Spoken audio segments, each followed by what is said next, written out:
Yo, people, welcome back to the Quik Fix. That is it, boy, now here with Ari and Javi. There we go.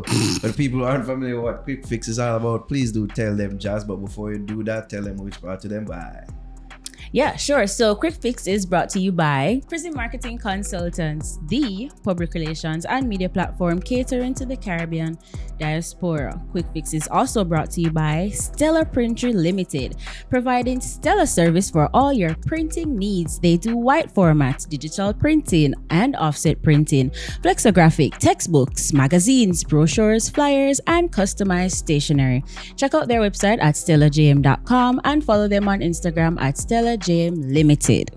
And Quik Fix is a run-up of the news that we've missed in the week. So we're gonna get started right now. Kemar Highcon is free. Kemar Highcon has seemingly been freed from a Miami jail where he was held for grand theft auto charges, according to numerous news reports. He made this known on Thursday via IG stories with the message, "Nothing nicer than freedom. Respect to everyone who reached out. Tomorrow at 11 a.m. we'll address the situation." He also posted a pic of him riding a voluptuous white woman with the caption, "How the good times turn into bad times. Hashtag sauce is forever. And when my good girl them love me." And that's a fact. So, Naro, what are your thoughts on this? I think voluptuous is putting it nicely, first of all. And it's a hefty, big boned white woman. You can't even see her good. So, I saw her pretty good in the picture. Yeah, I did. It seemed like she was, pretty hefty to me. But yeah, people have to understand that Kemar Highcon is an entertainer, and above all else, he's going to try to entertain. So even throughout these serious times in his life, which I'm sure he has had some dark moments, during this whole Grand Theft Auto thing. I'm gonna try and make joke and light of it, which is clearly what he's doing here. Let's see what he has to say tomorrow.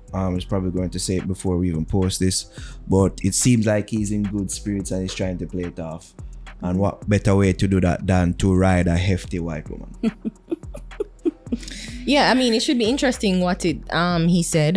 As Nara alluded to, we've recorded this Quik Fix before, not on Friday when it's released, usually released. So we won't be able to discuss what he said. But just the caption alone, the caption as well as the photo that he posts is seemingly to show that maybe it's not as big a deal as most people took it out to be, and he's making light of the situation, and maybe not light, but just thinking it's not as serious as it is. And I guess he's trying to clear his name, but I hope that he has gotten the clearing from his lawyers and I guess the right people. I guess that's why he's able to say that he can speak on it Friday. So yeah, I mean, I don't know, we'll just have to wait and see what he says, but I guess I just hope that everybody involved is okay.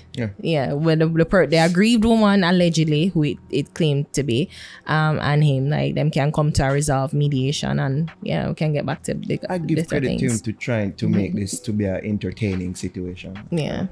If it's that, it's not as serious. Yeah, because we say, sure you want to give him credit? No. I'm giving some credit for trying to make this and still trying to keep up a shtick. I'll give him credit for that. Okay. Yeah. All right. Let's leave it at that.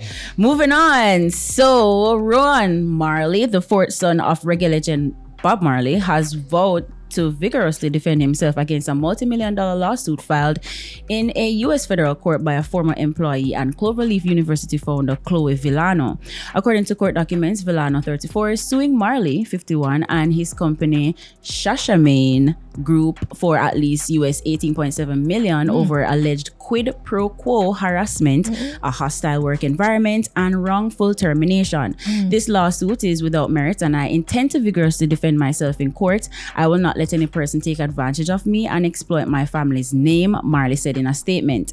The lawsuit alleged that on multiple occasions, the boys were praised, while Villano was treated horribly and was constantly disrespected in front of all the boys. Rowan Marley was verbally abusive and denigrating to plaintiff on a constant basis and spoke disrespectfully to her in meetings. When plaintiff pushed back on the sexist and disrespectful statements and the hostile work environment created by defendant Marley. He told her in front of others, "I can speak to you this way because I am effing you," it notes.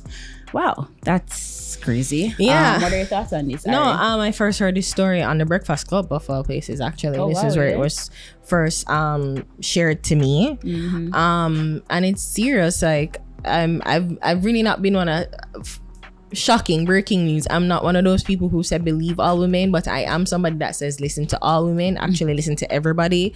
So it's going to be played out in the court of law. Just hopefully that the truth comes out, and like the truth comes out, and obviously justice will prevail. I don't know what's the truth in this situation. Only the two of them really know what's true. He said that he's having sex with her. She take it to be a hostile work environment. But even if they were having sex, like I always say that, like, it's gonna change the dynamic. If you're having sex with the boss, it's gonna change the dynamic. And it always business does. and pleasure, man. Yeah, Don't mix the really two. can mix. So whether if that's the case, or if they weren't engaging in consensual sex, then it's harassment. Your boss or force you, I don't know. So let's just see what happens. And they don't want to bring shame on the Marley name. True. Yeah, as I said, we don't really know the details. Only people who really know is Rowan and Miss The young lady. Villano. There we go. Thank you, Jobs. In this era of Me Too, these are very serious allegations levied on the Marley name. But then again, it's like we've seen so many cases where people do these sort of things. Females, especially some females, where they do these things for a come up, especially of a person who is more famous and more known. Right. It's like the waters are so muddied right now. That's where even the saying where believe all women was such utter garbage, because that and it has been proven that there are women out there that are willing to lie on men's name just to get a come up and just to get money, and they don't really care about the consequences of their lies, and they get away scot-free, while the person's lies, especially when it's proven, sometimes it's proven that they were lies, their reputation is put in the dirt because of these stains attached to their name, while the woman gets away scot-free. But I mean, that's not the case too, so let's just see what happens. I was going to say, like, let's see what happens here. As we said, we don't know. Right. I'm just saying, the Marley name is a big name. It could see where it's easy, where somebody could easily levy lies against them in order for this thing. But with these situations, women, it's important that we take them seriously and that we listen to what she's saying, and and as God forbids that this did actually happen. And I like that it's being played out in court. It wasn't that she made it on social media and whatever. So it looked like she went to the courts and she's taking it from there. So maybe there's like maybe, I don't know, like it kind of legit. I wouldn't even say that, but like I don't see it as a clout thing. That's what I want to say. Like it seems serious. Fair. And she taking it through the proper channel. So let's see how it plays out.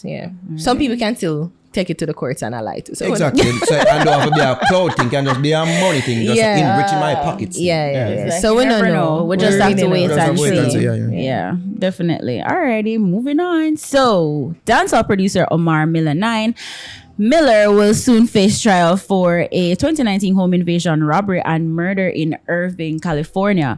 Miller 9, a former Jamaican cop who was freed of a murder charge on the island over a decade ago, and two other men are set for a pre-trial hearing on June 9, 2023, before the commencement of their jury trial on October 6, 2023, according to California court records. The producer and fellow Jamaican Andre Andrews are both charged with special circumstances of murder committed during the commission of a robbery, murder committed during the commission of a burglary, and 3 felony enhancements for personal use of a firearm and inflicting great bodily injury. The two have been in custody since January 2020, when they were arrested in Florida and extradited to California. According to the Orange County District Attorney DA, Miller 9 and Andrews could be eligible for the death penalty if convicted on all the charges, but executions in California state have been halted since 2006. Naro, what are your thoughts on this? Talking about serious allegations and serious things. If them get convicted, there's a conviction here, them put them under prison. I mean, and this. We're speaking earlier this week on the podcast about the branding, Miss Ari. You see our facial expressions there, and this doesn't really bode well for the branding of the country. Brand Jamaica, essentially. As one more news of a Jamaican living in America, and these things are attached to their name and by extension, Jamaica. So yeah, these things, it's not a good look. I'm praying holistically for brand Jamaica, and I guess it goes in tow with what Ari was saying about the branding of crime and criminals and people who move from Jamaica and go either stateside or not North America in general, United States or Canada. Yeah. So this is a good look at that. You know, like as we said, this is a pre-trial.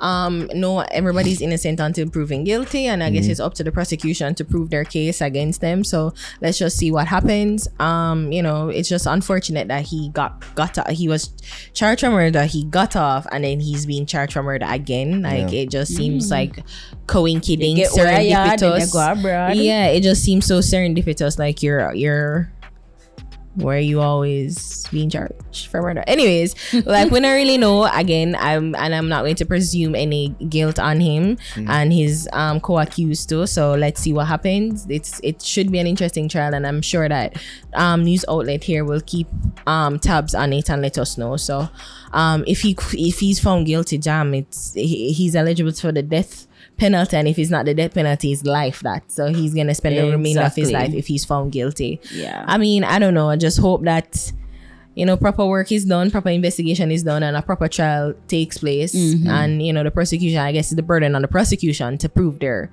case, and let's just see how that plays out. Yeah, another thing that people latch onto and say, criminality and dancehall music in cahoots. Oh boy. Yeah. Sad. But that's it for Quik Fix. Thanks for watching, and remember to subscribe, like, share, leave a comment down below. Right there, so. Bye.